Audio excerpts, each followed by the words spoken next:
What's going on, everybody? Hope y'all having a good one today. So basically, this is gonna be a quick video, straight to the point. Pretty much, when you experiencing like Bluetooth connectivity, you can't connect to your phone, or like you trying to play your phone through Bluetooth on your radio, or type of deal. Like pretty much it's not playing the sound through the actual radio. Like sometimes you'll have to disconnect your Bluetooth on your phone, or you even have to like plug in your cord down at the bottom down there.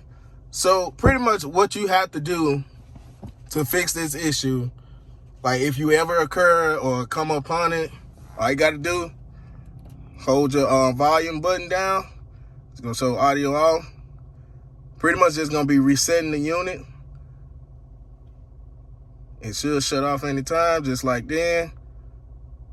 Let it go. Should see that Nissan logo pop up. That means you just rebooted your radio. So pretty much once the radio reboots itself, come back up, you can cut your audio back on. You can see it's loading.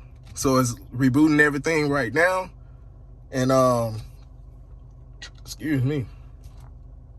Once it's finished loading, you should be good to go. Like you see right here, it's showing no device is connected. So I'm recording a video on my phone, so it might not connect.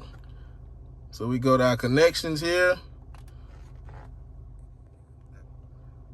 All right, the pause in the video was my phone connecting, and it showed connected now. So that pause in the video was my phone connected to the Bluetooth instantly, so it stopped the video from recording. But like I said, overall, I mean, that's how you reset your radio if you experience like Bluetooth connectivity issues. So you won't have to worry about putting your cord down there in the bottom and your USB plugs down there.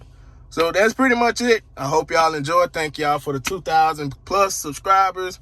Y'all keep it going. I appreciate the support y'all been giving me. Hey, I'm gonna bring y'all another one. Peace out. Y'all take care.